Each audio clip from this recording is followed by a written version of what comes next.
What is the good life? In short, the good life is living in true happiness. Happiness of the soul. Ancient Greek sophists believes that it is not necessary for individuals to live and examine life to reach happiness and live the good life. He believes that freedom to pursue personal pleasure, power, and wealth is what leads individuals towards a successful life, the good life. I've lived both lives, and the journey to self-reflection is a crucial process in order to transcend into a higher state of consciousness. Most sociologists today would agree that society is a system of interconnected parts that must work together in harmony to maintain a state of balance and social equilibrium. Similar to Socrates' view, he believes that it takes collective effort and cooperation to live in harmony in society. He defined the examined life as a soul-searching journey where one must care for one's soul and the soul of the community. Wisdom and knowledge that benefit more than thyself is what the examined life stands for.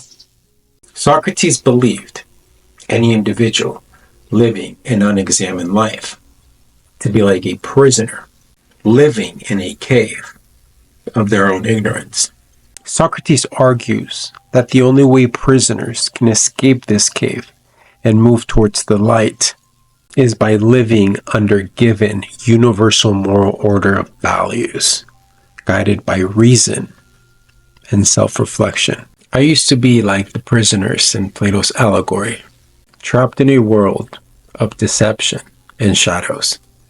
Socrates argues that behaving this way prevents us from the nourishment and growth of our souls. That only through self-examination I am able to live the good life, cultivate real happiness, real relationship, an overall happier person, flourishing virtuously.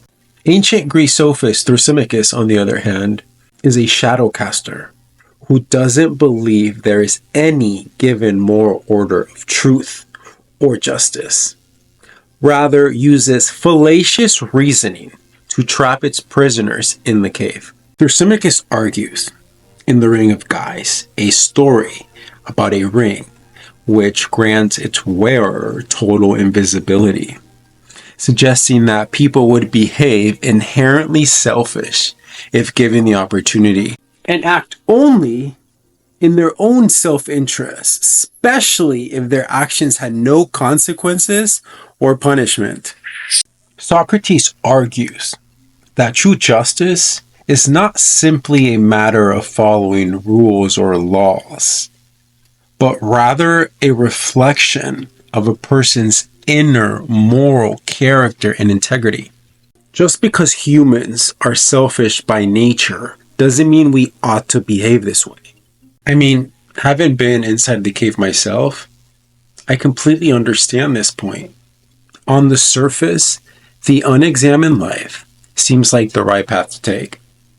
It doesn't require all that extra work. You don't have to live under any given moral universal values. Rather, you play to win at the expense of others. This, however, is detrimental to the growth and nourishment of our souls. Socrates argues that if we live without self-examination, we will eventually destroy ourselves. Having an egocentric mindset will cause division, hatred, and ignorance. The unexamined life holds us back from reaching eudaimonia, the light of reason, true happiness. It prevents us from gaining the moral guidance we need to live in good spirit, flourishing and contributing to society.